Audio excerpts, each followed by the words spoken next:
Hi, everyone. Welcome to another edition of the Svarim Chatter podcast. On this episode of the podcast, I'm going to be joined by Professor Ephraim Shoham-Steiner, who is Professor of Medieval Jewish History at Ben-Gurion University of the Negev in Sheva. And we'll be discussing his new book, which is Jews and Crime in Medieval Europe, published by Wayne State University Press. So thank you, Professor Shoham-Steiner, for joining me. Good evening. Let's start off. Tell the listeners a little bit about yourself and your background. Well, first of all, I want to thank you for having me on this podcast. I heard a lot about it from friends, and I'm delighted to be here. A bit about my background. I'm 53 years old. I'm a professor of medieval Jewish history at Ben-Gurion University of the Negev. I received all of my training, all my academic training in Israel. I'm a born and bred Yerushalmi, and I received my training in the Hebrew University of Jerusalem. I studied with Professor Avram Grossman, who wrote extensively about Ashkenazi Jewry, medieval Ashkenazi Jewry, published a few books on this topic, and was also the winner of the Israel Prize. He was my mentor, and he kind of guided me into this field of medieval Ashkenazi Jewry. And when I was coming to decide upon the topic for my PhD, I was kind of looking for a subject. And as I was looking for a subject, one of the things that kind of drew my attention was that there was very little writing about the margins of medieval Jewish society. Rabbeim were tackled, the Tosafists were tackled. Ephraim Elimelech Auerbach wrote a volume about Balei HaTosfot. Our friend Ephraim Kannervogel has written about Jewish education in the Middle Ages and has written about Torah study, but no one has looked at the sidelines of medieval Jewish communities. And of course, every community, we know that from our history, has people who are at the center and institutions that are at the center, but there are also people on the margins and on sidelines of society. And I wanted to look into these people, into the lives and plight of people who are on the margins of society. And I approached Avram Grossman at the time with this topic, and he said, "It's interesting. I'm not sure you're going to find enough material."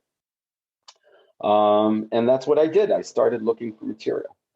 And that led me to kind of putting together a big chunk load of sources that dealt with the sidelines of society. When I approached my mentor and a few other professors who were teaching at the time at Hebrew U, they said, whoa, you have too much on your plate.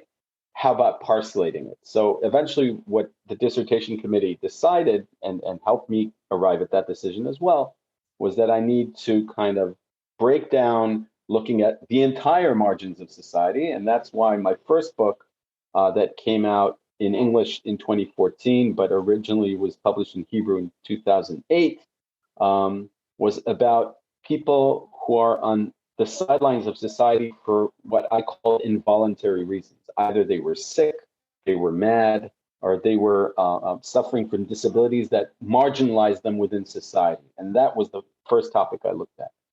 And my mentors suggested, and I think correctly, that I look at other people on the margins of society, namely people who were deliberately there, made a conscious decision to be there, namely criminals, to look at them from a different perspective, and after I deal with the first group. So my first book was about madmen, lepers, and people with disabilities in medieval Ashkenazi Jewish society. And this book that that you're presenting and I'm discussing with you is the one about crime and criminals. Let me just ask you one more thing about yourself. Where did this interest in Rishonim and medieval Jewish period come from? Are you always interested in that? Well, I went to yeshiva. I went to Yeshivat Har Etzion, a Hester yeshiva in Israel. That's where I received my training. I studied with Rav Aaron Lichtenstein and Zichrono Livracha, and with Rav Yehuda Amital Zichrono Livracha. And I was blessed with their insights and in-depth understanding of Rishonim. And as I was going through my medievalist training in Hebrew University, I realized that this can be a forte that I could use, and I can use my understanding and my ability to read these sources and kind of delegate it to a medievalist crowd that doesn't necessarily know how to unpack these sources. And kind of, I found myself sitting there as someone who's drawing from the world of our sources, the Rishonim, and putting it on broader agenda for researchers from other disciplines.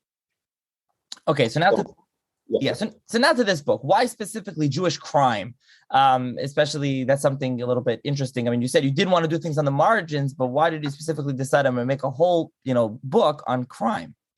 Well, first and foremost, I should say something more on a personal note. I mentioned this in the introduction. I'm married to a criminal lawyer. My wife is a prosecutor for the Jerusalem DA, and a lot of what the shop that she talks at home is criminal talk. She's a prosecutor, and she is a avid kind of warrior for justice and for standing there for the people who are wrong. She is a prosecutor for the state, and as we talked about it for many years, I realized that when I look at my own field and when I look at our own history, there is very little discussion about this. I mean, there were a few books and there were a few articles that came out during the course of my studies that kind of discussed the phenomena of Jewish involvement in crime in various periods of Jewish history.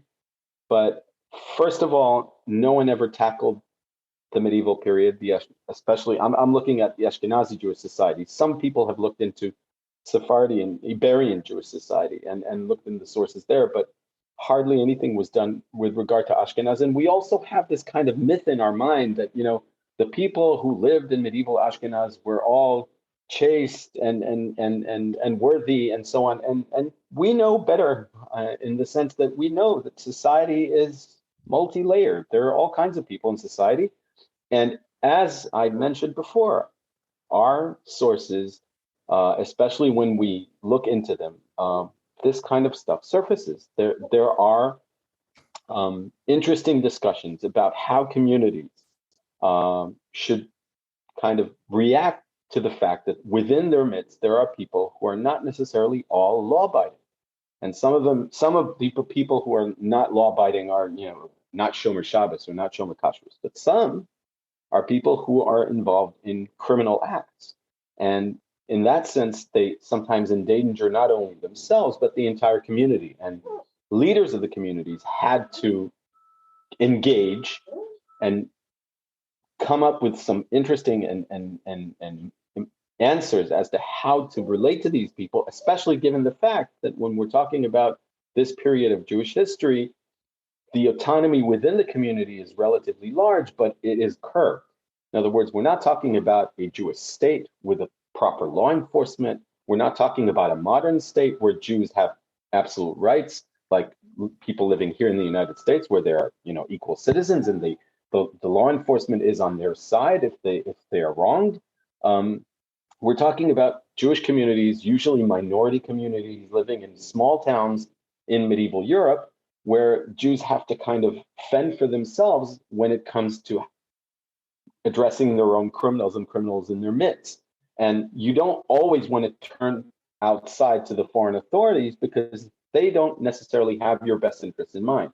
So what I tried to do is see how medieval Jewish adjudicators, rabbis, poskim, meshivim hilchatim, in other words, people who write responsa, discuss the ways by which a Jewish community can address people who are criminally inclined within their midst, and where are the fine lines? Where are they drawn? In other words, to what extent is a community or community leaders, when they look at society, say, this is something I'm willing to live with, and this is something that I'm not willing to live with, right? When do you sort of say, this is as far as it goes, we need to step in?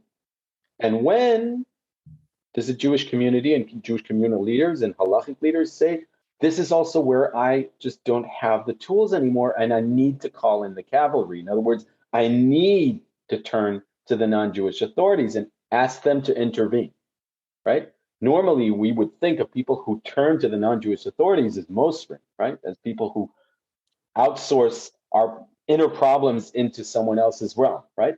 But sometimes we find that Rebbeim say, yes, indeed, if someone is transgressing to a point that this is uncontrollable, we need to call in someone from the outside to help us curb the problem or find some sort of solution.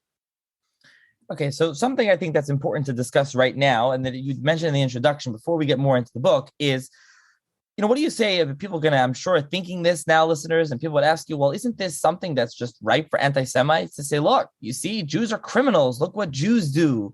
So what do you say to that you decided to write this book and just put this material out there?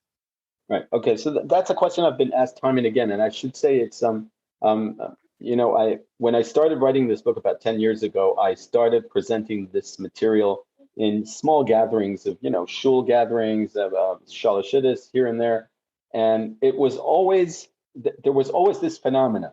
I would present the material, I would discuss it. People would thank me very much, and then eventually at the end of the talk, someone usually with a thick Eastern European accent would come up to me and say, "This is all very nice, but why are you exposing the Shanda?" Right, and this is exactly what you're asking about, and I think that we should. They're right from their perspective, and I think I'm also in the right from my perspective. We need. I think we're mature enough. We are old enough, and we are today in a point where we can acknowledge the fact that within our past we had also darker spots, as we have in our present, and unfortunately, I would like to hope not, but probably in the future, because humans are humans, and there are people who will transgress. And the question that was troubling me, and I wanted really some good answers, was how did past Jewish society, with the tools that they had, address the issue of crime, and how did they get around to controlling it, curbing it, maintaining it on a lower level, because there always will be criminals. What was interesting to me is that once I started looking for material, it was all there. It popped out. All you had to do was just go through the sources and stuff started popping out. And I'm talking about murder, I'm talking about theft, I'm talking about extortion, I'm talking about rape, I'm talking about prostitution. And all this comes out primarily from halachic material. And this is what is interesting. In other words, people who do halacha, people who ascribe to halacha as a principle in their lives, were addressed and were asked and were engaged by their communities and were asked for answers. And what I find fascinating is that this material was written up, it wasn't covered up. What is interesting is that, especially within, I would guess, in the last 150 years, when Jews were moving from a less, a more inclusive Jewish communal life to a more open Jewish life, right? Within communities that received rights in the societies that they lived, especially in Western Europe and eventually in the United States, there was an attempt to kind of show that we were always good, we were always okay, we were always law-abiding, we never broke the law, and there was this myth that kind of emerged that Jews were always, on the right side of the law, and I think that is a myth, and that myth, I think it's high time, and we are old enough and mature enough to look at realities head on and say, yes, we had our criminals, and yes, we had the people who came up with interesting and creative ways in order to battle crime, acknowledge crime, curb crime, right? So all these are things that I think that we as Jewish historians, as people who are interested in the Jewish past, need to embrace and acknowledge, and also come up with the material to kind of understand what was going on. Okay, so you mentioned this, you alluded to this, but let's just to clarify. So how did you go about researching this? Obviously, you mentioned, was there a lack of material? I mean, what material mainly? I mean, you kind of mentioned, but what material did you use? Okay, so I should say there are two periods here. From the 14th century, we start receiving archival material. And the archival material that we get is mostly from non-Jewish sources. They come from municipal records, town records, right? Town governments. Jews were town dwellers, right? They lived in small towns Medieval towns were never very large. The largest Jewish community that I know that in Germany until the 14th century was one living in Cologne. Cologne had a 50,000 was a city of 50,000 people, out of which were about 1,500 Jews. So we're talking about very, very small communities, nothing to match anything that we know today, definitely not in North America, right? Or in Israel. So we're talking about small Jewish communities, and within these Jewish communities were living in medieval towns. Now, the medieval towns from the 14th century, there is a relatively large and growing number of sources from these medieval towns that acknowledge all kinds of issues within the town. Most of these towns had councils, and the councils were also in charge of administering the law and of appointing magistrates. And of course, as part of their administration, there were also Jews living in those towns, and they were also appearing in courts. And we start receiving court records and court entries about Jewish involvement in crime. We hear of a Jew involved in shoplifting. We hear of a Jew who went to a Christian prostitute, and that's against the city regulation. So he's sued, and he appears in court, and there's a court record, and there's a sentence, right? But that's stuff that appears only from the 14th century on. I have a very close friend, a German colleague of mine, Sophia Schmidt. She's been looking at the communal records of the city of Regensburg in Germany, where that had a relatively sizable Jewish community of a few hundred souls. And she has criminal records against Jews from, say, the late 1300s, right? On until the Jewish community is expelled in 1519. So we have those kind of records. But before the 14th century, most of the data that I have, and most of the data that comes up from halachic material, from responsa, from psakim, from halachic literature of all sorts, sometimes from exegetical literature, from stories that circulate within the Jewish community, right? All these are written in medieval Hebrew and are completely not accessible to general medievalists who are interested in crime and in law enforcement. So when you read the books about crime and law enforcement in medieval Europe, Jews hardly register. They start registering from the 14th century because then the Latin sources, the German sources, the French sources, the Italian sources start discussing Jews. But before that, it's almost all internal Jewish material. So none of the Jewish aspects of crime register at all outside. And what I wanted to do was do two things. A, look into the Jewish communities and understand what is going on. And B, kind of hand out to the people who are discussing the subject of crime and how crime impacts society, kind of delivering to them something about how Jewish men and women who live in these areas as urban dwellers of the Middle Ages relate to crime, what happens within the Jewish communities. Are there Jewish, non-Jewish relations in the criminal arena? And there are, of course. To what extent any Jewish community or people within the Jewish community, how do they engage with that relationship? What do they think about it? All these questions were questions that I wanted to answer.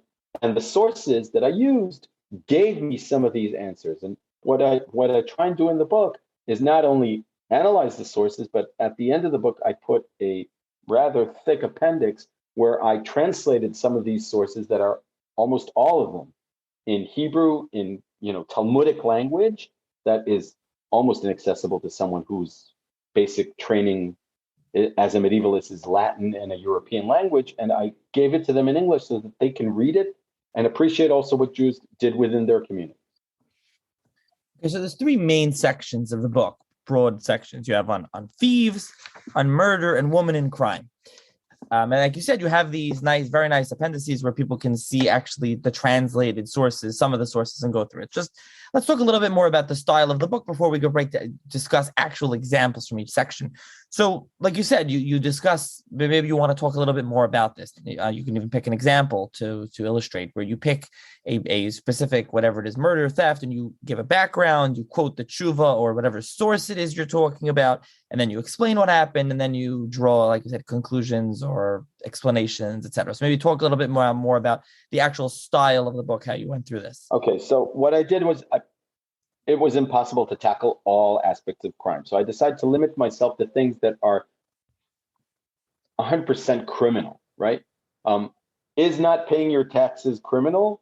Some would say yes. Some would say no. Some would, thrive on not paying their taxes, right? So I decided to steer clear from that kind of stuff.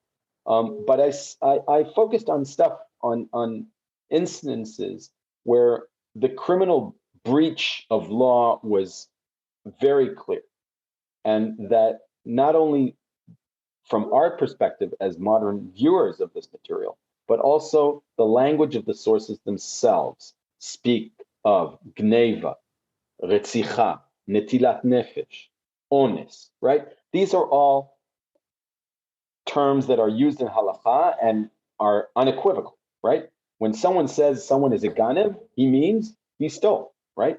So I tried to steer clear from the fuzzy grounds and stay to kind of stable grounds, right? And what I try to do is look and see, first of all, to what extent we have these phenomena. And again, this is not a book about history, right? It's not a history of crime in medieval Europe with Jews involved, because for history, you need statistics. For history, you need an ability to say, to what extent was this phenomena prevalent within a society? I cannot say that. What do I say and what do I have? I have case studies. And I tried to see, again, from these case studies that happen here and there. And I should also say that as a historian, I was making a huge methodological leap here, because normally historians are very happy with sources that are very precisely dated, right? You can say, this source is from this and that year, and it relates to this and that date.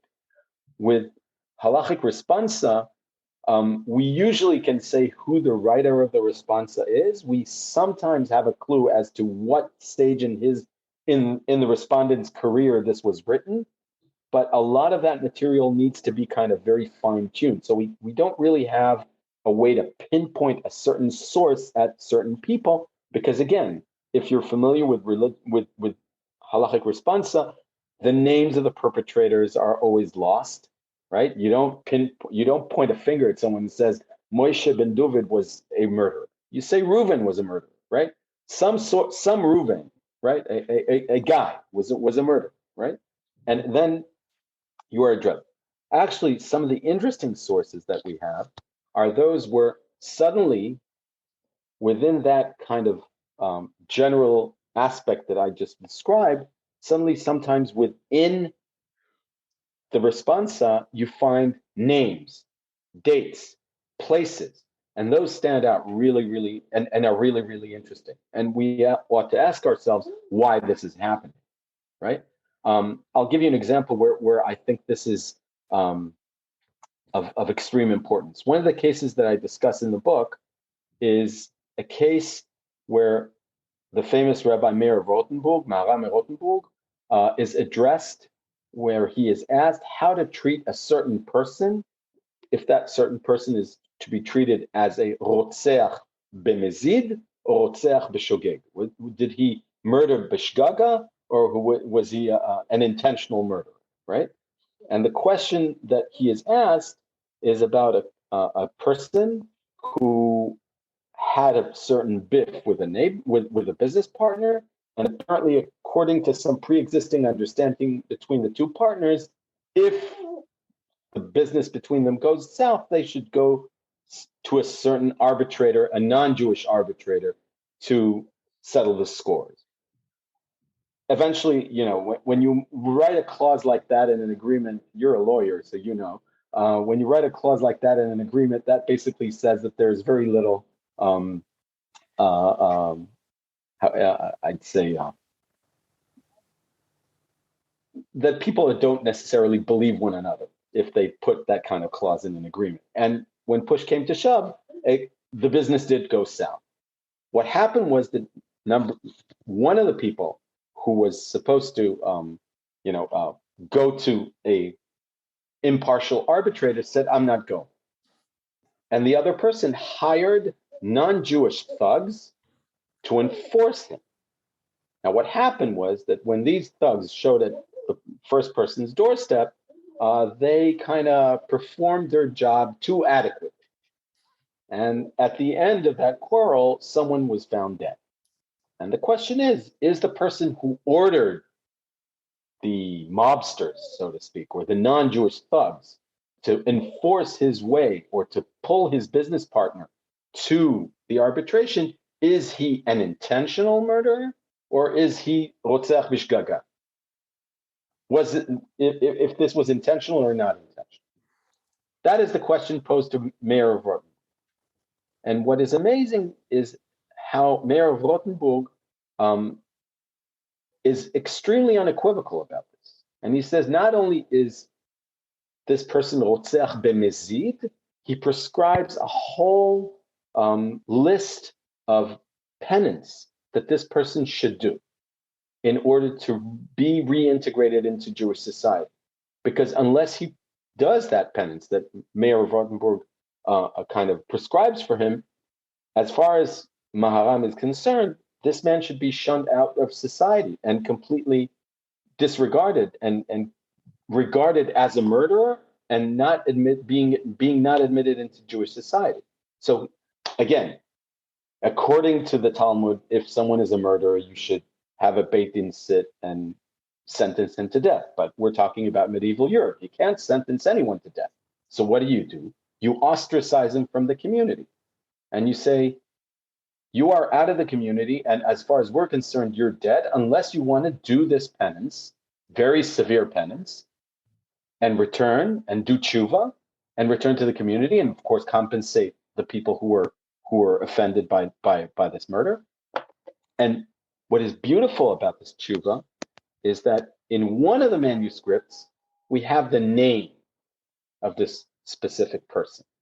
And when I started digging into this matter, I found out, and again, this is not rock solid, but it's a suggestion I make, that this person, the person whose name appears in the tshuva, his name was Alexander, is actually the same guy who at the end of his life redeems the bones and the earthly remains of Mayor of Rothenburg and brings him to proper Jewish burial after the famous issue of Mayor of Rothenburg being abducted by the authorities, dies in prison, is buried outside the Jewish community, and this person redeems his body as an act of charity, of chesed, as a last deed of his life, brings Mayor of Rothenburg, buries him, and of course dies very soon afterwards as an old man. So it's kind of coming full circle. So this is one of the suggestions I make in the book, and I'm trying to kind of show how the very strong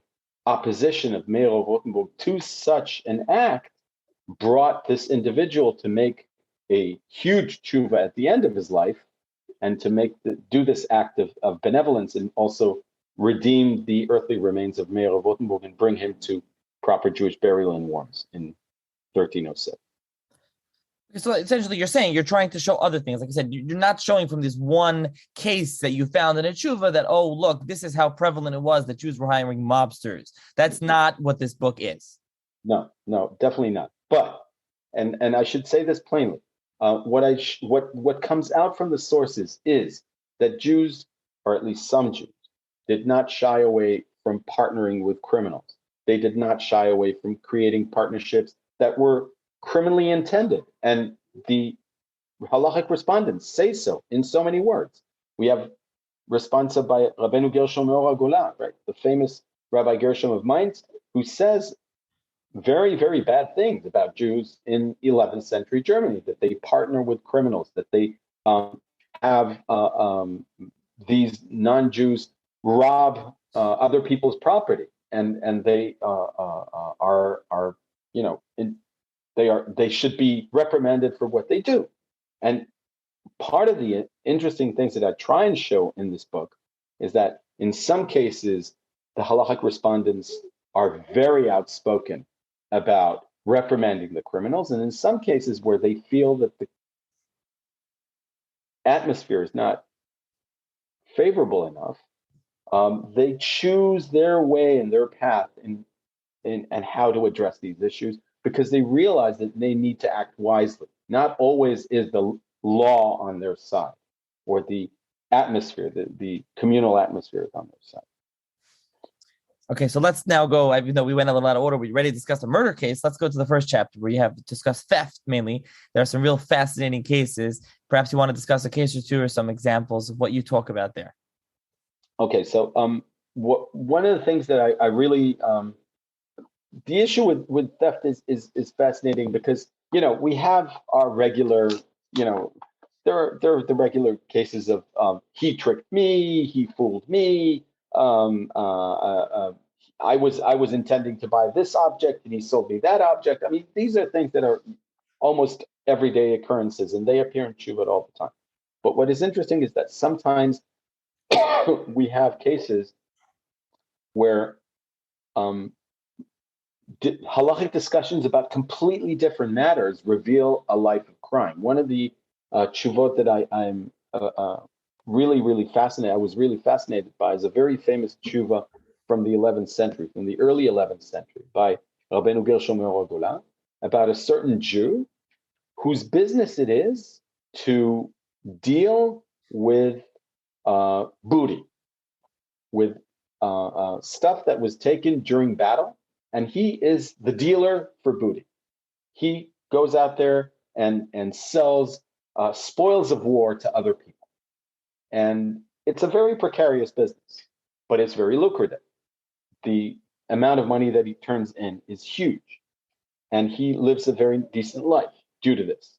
Now, we learn about this case not because someone sues him or not because he's someone within the Jewish community is unhappy with it.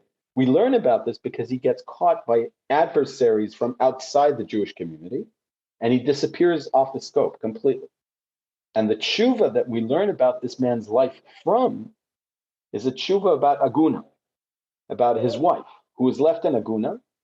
He doesn't show up after one of his business, trips into the lands of war, where he collects the spoils of war and sells them to the highest bidder. But one of his adversaries abducts him and apparently disposes of him. And the wife is left in Aguna. And what happens is that after she's been walking around the Jewish community as an Aguna, as a very rich Aguna, for almost a year, someone within the Jewish community realizes the prospects that this Aguna has financially and offers to marry her. And Rabbeinu Gershom Meor is approached and is asked to decide whether the circumstances of this person's life and the way that he, lived his life, do they lead up to the fact that he would show up one day and reclaim his marriage with his wife, or are the chances that this guy disappeared? And in order to facilitate his answer, there's a very long list of how this man lived his life. And suddenly we learn about how a man from a Jewish community in medieval Germany is a very, I would say, successful merchant that makes a lot of money off the spoils of war.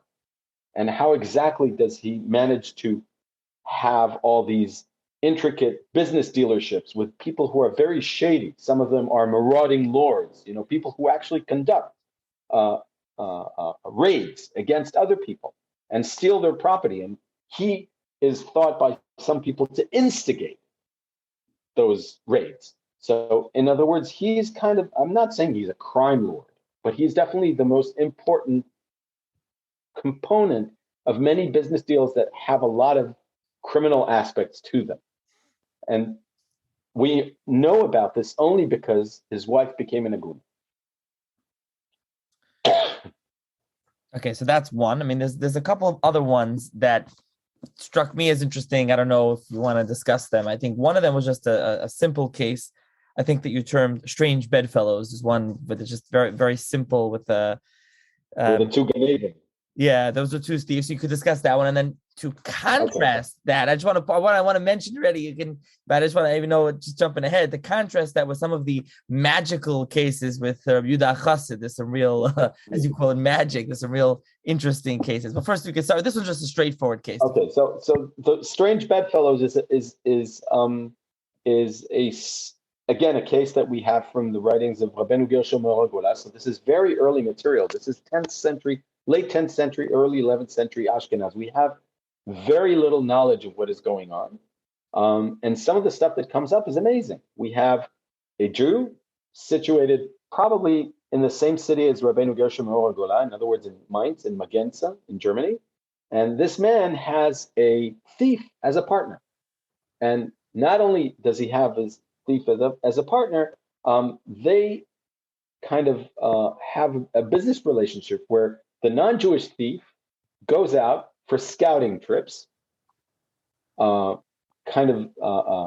circles around the area that he thinks would benefit both of them the most, goes back to the Jewish partner, receives a down payment, sometimes even receives some of the burglaring utensils or the tools used for the burglary. And then this man goes out and steals and comes back with the merchandise, and the Jew sells the merchandise for him.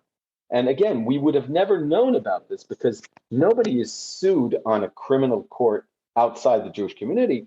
The reason we know about this is because suddenly there is a business quarrel between two Jews who have similar relationships with two non-Jews. And the question is, whose non-Jew is whose partner, right? And the reason we learn about this is because these two Jews come to Rabbeinu Gershom Gola's court to settle the score as to whose Ganev is whose. Okay, so again, we're talking about Rabbeinu Gershom Gola using very explicit language, right? He's not covering this up at all. This is all in very clear terms. Somebody had somebody as a Ganev and as a partner.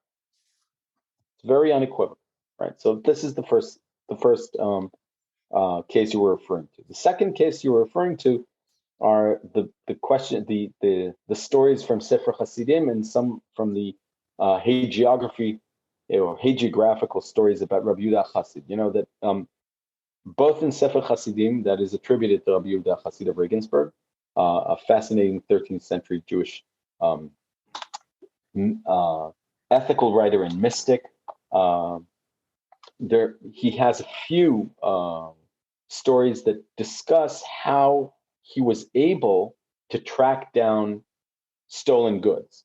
But not only that, he was also able to help the Jewish community and redeem the Jewish community from being accused of ritual murder, of and the one that the story that I think you're referring to is an amazing story told about Rabbi Yehuda Chassid, about how a certain Jew had a huge sum of money deposited by him and was himself a victim of a burglary.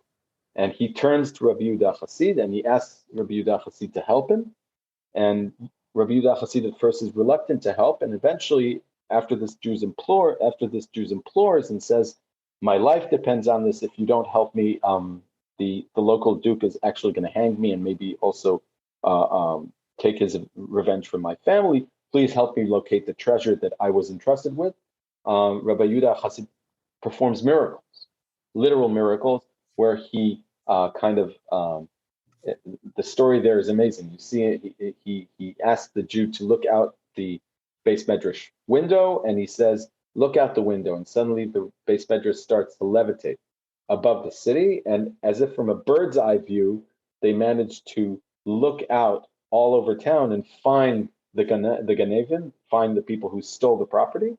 Not only that, to find the place where the stolen property was buried. And after that, the Jew returns to the Duke and says, I know who the people who stole the property are. I know where they hid it.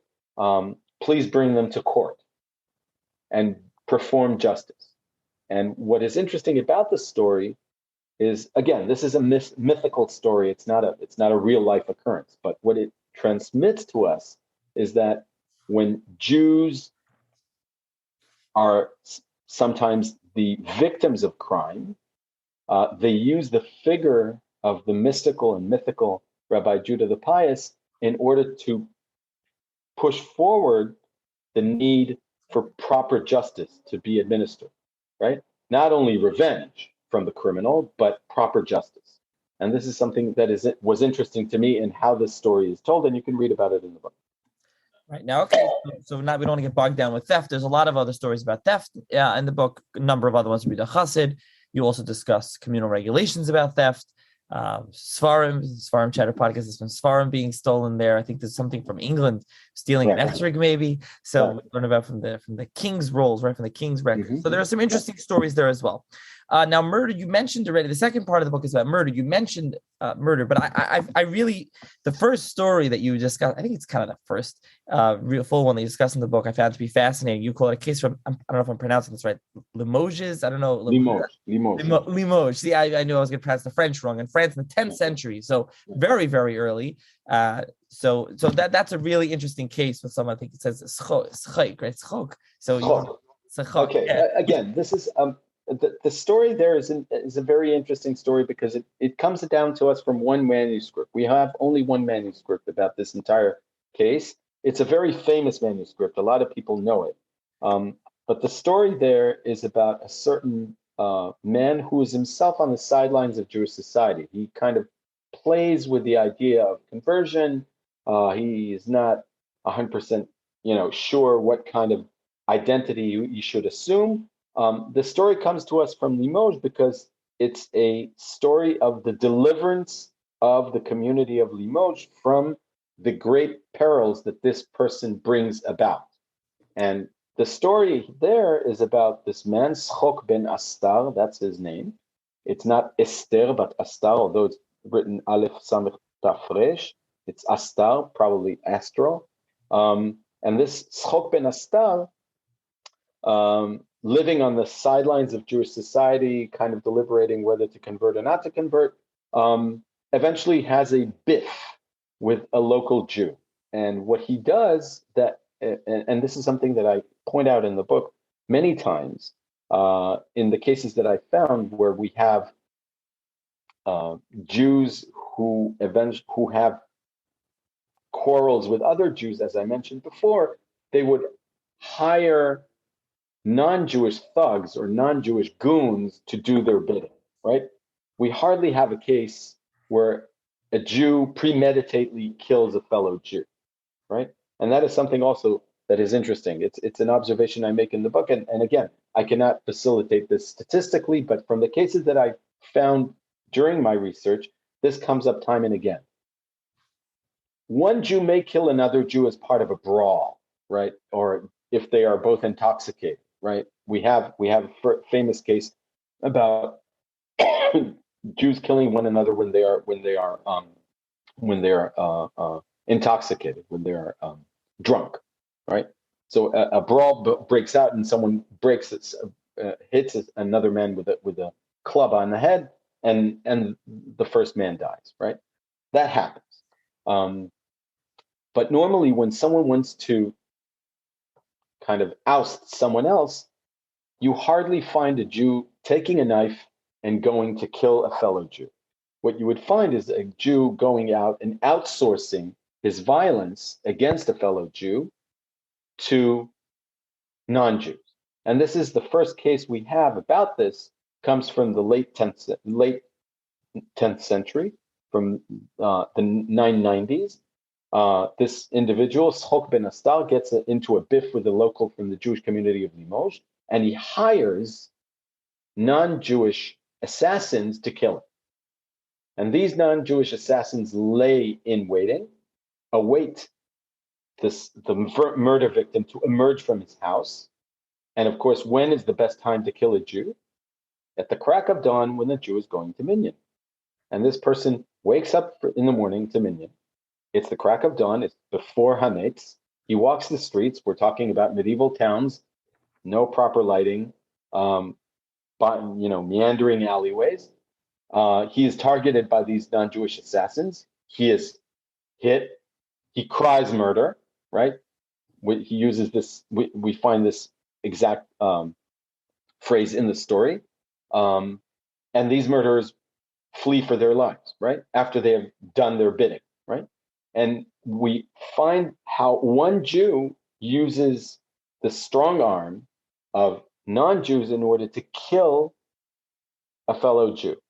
And this is one of the first instances. And this appears time and again, a few times in the sources that I found in the book. So, and the story of Schok ben Astal from Limoges is the first one of these stories.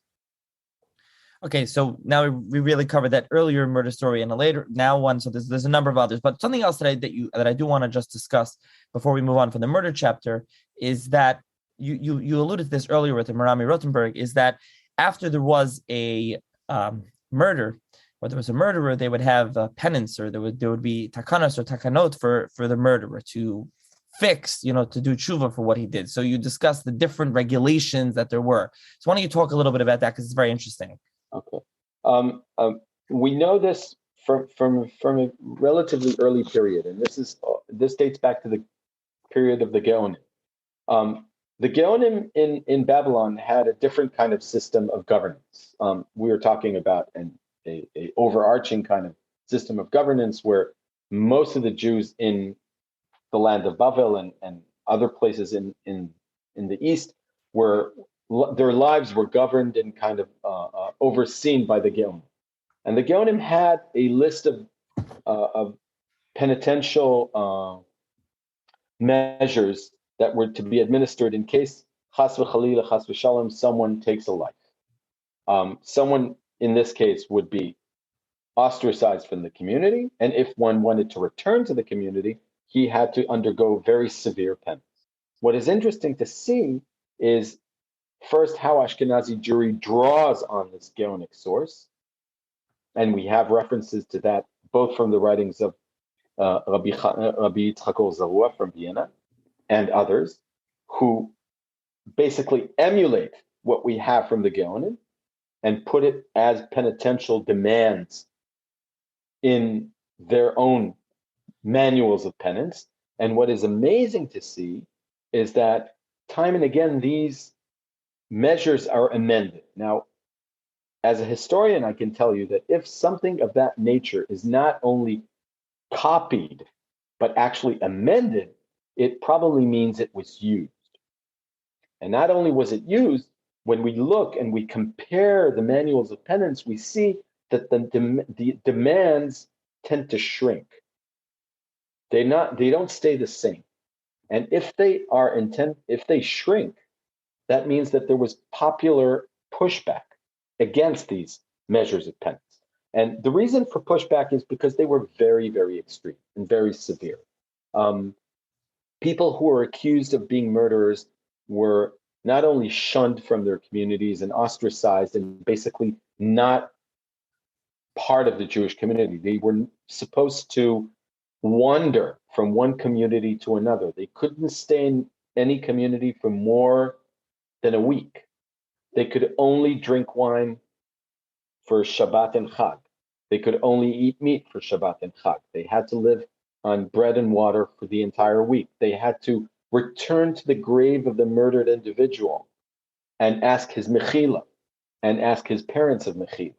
And they needed to also flagellate themselves and cause themselves to lose blood in a fashion that is almost as kind of emulating what they did to the person that they had wronged, right? So, and we find these very severe modes of penance inscribed for people who performed either probably premeditated murder, but we also see that these requirements diminish over time, and the reason they diminished over time was because people said, I'm willing to do tshuva, but this is too much for me. And I want to remind you, we're talking about a voluntary system. In other words, we don't have a system of incarceration. We don't have a system of punishment.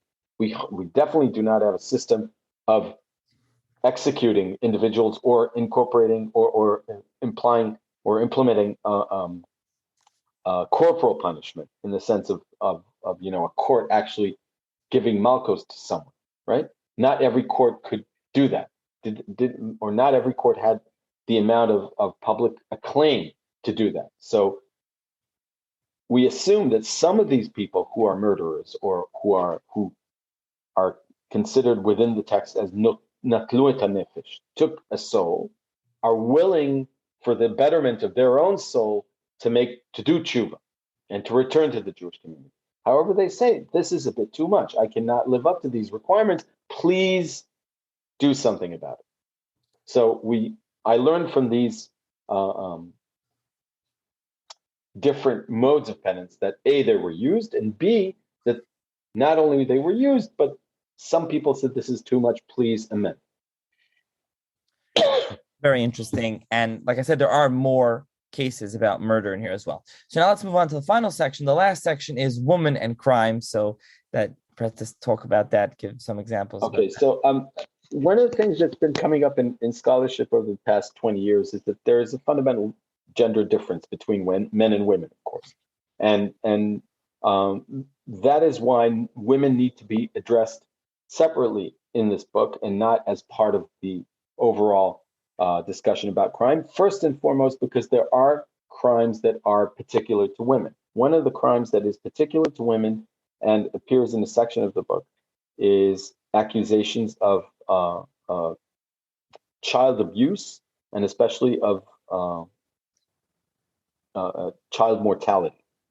In some cases, we assume that child mortality was accidental. In other cases, probably what we today know as depression after postpartum depression was the reason for child mortality, and women were blamed for child mortality within the familial circles. And these cases need to be addressed differently than regular murder cases, right? So there's this section about child mortality and how women were either involved in these cases either because they were thought to be the bearers of these crimes or because this is actually what happened. I'm trying in the book, I'm trying to kind of make a differentiation there between real and imagined cases.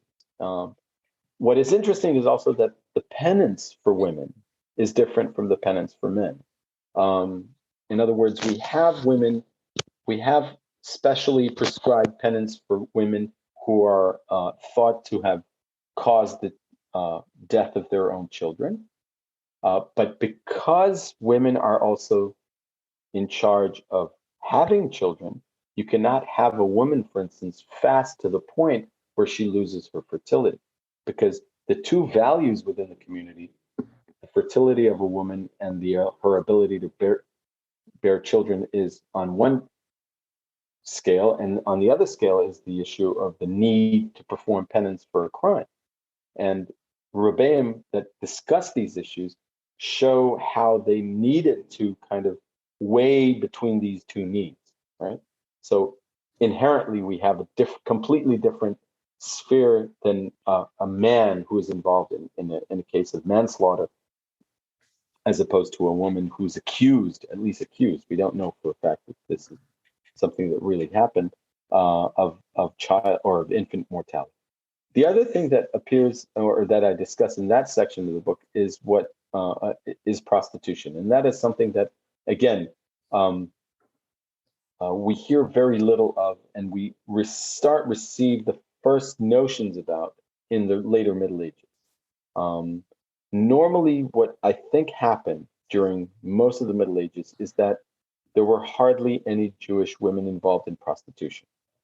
However, as we come to the later Middle Ages, this changes. This changes dramatically. And the reason for that changing dramatically is because Jews are pushed further and further from the public arena. One of the places Jews are pushed away from the public arena are brothels. In the 12th century, in the 13th century, Jews were admitted to brothels, and Jews could use the services of non-Jewish prostitutes, usually for a different kind of fee or with authorities turning a blind eye towards that.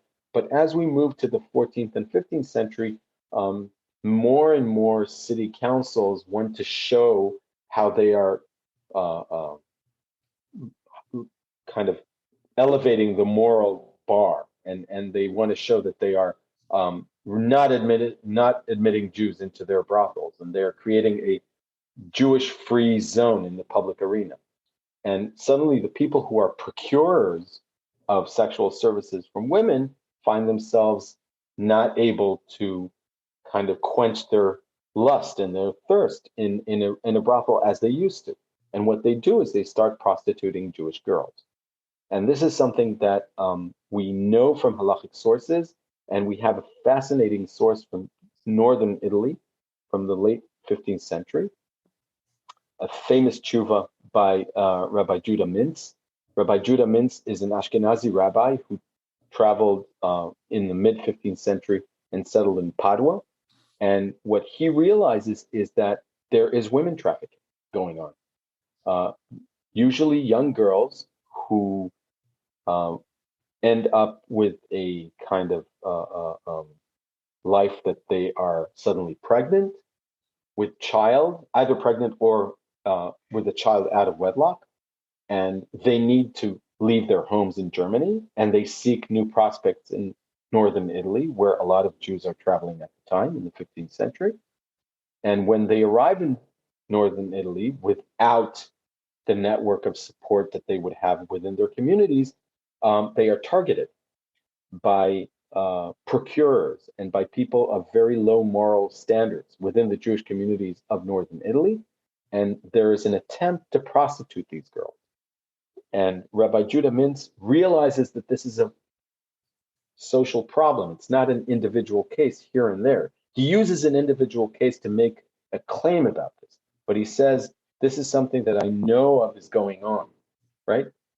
Young Jewish women who get involved sexually and find themselves in dire needs, travel, usually are targeted during that travel by people who are pimps, and very much like what we know from the 19th century, where Jewish girls were again, under false pretenses, brought from Eastern Europe to the United States and to South America.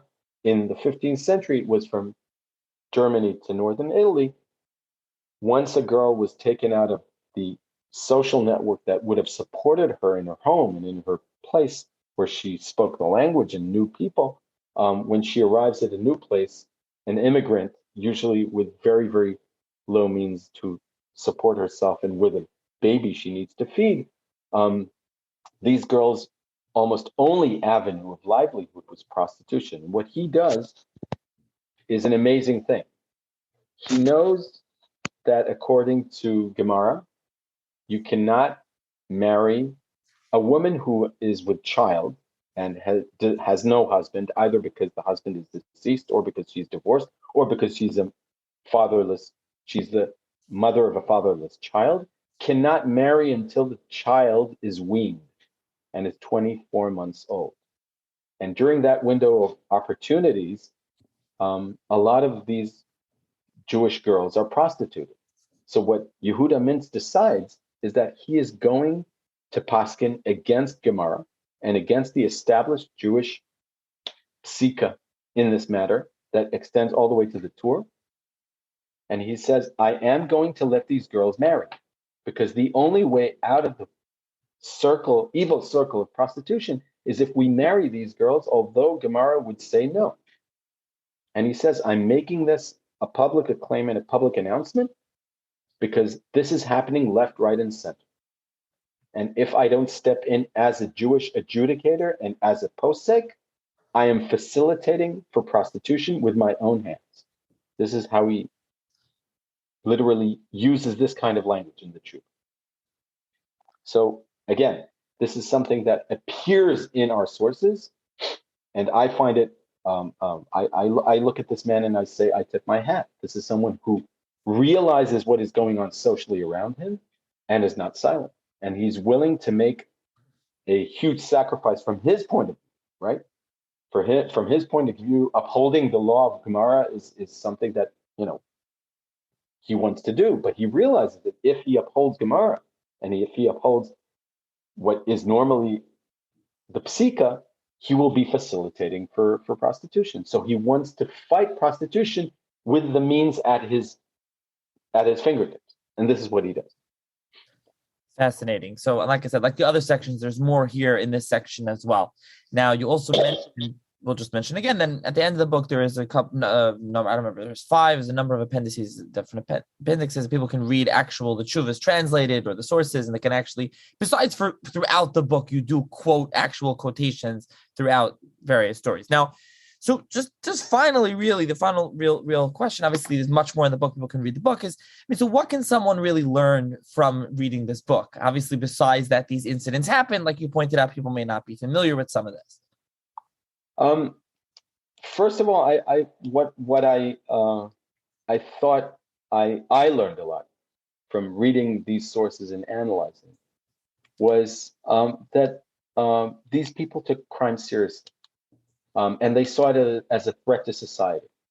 And not only did they see it as a threat to society and sit and lament about it, but they tried to tackle it heads on within, the confinements of what they could do. And again, we're not talking about independent entities, right? This is not the independent state of Israel with Jewish judges, Jewish police, a chief rabbinate, and so on and so forth. We're talking about small Jewish communities, fragmented rabbinic existence, right? There's no chief rabbi of Ashkenaz. There are, you have your rabbinic decisors and adjudicators, and people look up to certain individuals more than they look to others. But within each and every community, you have a halachic leader. And these people are addressed, and these people are approached, and these people need to supply answers. And they look at their own tradition, our own tradition, the Jewish tradition, in order to tackle crime. Not in the best of means, but at what they have at their disposal. And I want to remind everyone, we're talking about a Jewish tradition that, on the one hand, has Masechet Sanhedrin. And we can look at Masechet Sanhedrin and we can say, okay, if there's a murderer, we try him and we execute him. But we all know that executing a murderer is something that almost never happened. Even Gemara says, Sanhedrin katlanit, right? A Sanhedrin that executes someone once every 70 years is a lethal Sanhedrin, right? Executing a criminal is your last resort. What do you do before you execute? What do you do when you cannot execute, right? Where you do not have a penitentiary system, where you do not have a policing system. How does a community that has people who are willing to break the law live with these offenders in their midst? What kind of arsenal of tools is used? How does a halachic adjudicator kind of get or create the right atmosphere within his community in order to engage with a criminal? How does one acknowledge criminality? And how does one relate to criminality? These things were, for me, eye-opening because it shows what a community does not only when things are smooth, but when there's a crisis. And sometimes the criminal is from the sidelines of society, and it's very easy to ostracize him, and it's very easy to say, okay, we'll shun him off. But what happens if the perpetrator is someone from the higher echelons of the community? What happens if someone is from the better families, the ones with the means, the ones that would also turn a blind eye at social reprimand? How does a community delegate that? And what does a social and halachic adjudicator and a leader do when one needs to use as much power and as much persuasion as is needed to acknowledge crime. That to me was an eye-opener, and I think is something worth for each and every one of us to look into. Fascinating. So I'm going to put a link in the show's notes to the book that listeners can check it out and purchase the book. I would just ask you, are you working on a new project, anything new now? Yes. Well, I after dealing with crime for almost 10 years, I decided to steer clear from that. And my next book is about the Jewish community of Cologne in Germany. It's a fascinating Jewish community because it left us very little by way of rabbinic material. We do not know of a yeshiva in Cologne, unlike the yeshivot in Worms, Mainz, and Speyer, not too far away from Cologne. It was a very affluent Jewish community, and it was apparently a community that was run to a great extent by Balabatim. And that is something that is, to me, interesting because it's a medieval Jewish community that is not led by Rebbeim. It abides by rabbinic ideals, but it is not led by Rebbeim. Yet it comes, we find very interesting aspects of their Jewish life that not only present themselves in sources, but in archaeological finds. And that's something fascinating to me, how we can look into this story of a community, not only through the writings that are preserved, but also from the archaeological finds that emerge from excavations into the past. Okay, fascinating. So we'll look forward to that. And thank you once again for joining me to discuss your new book. Thank you for inviting me, and thank you for this fascinating opportunity.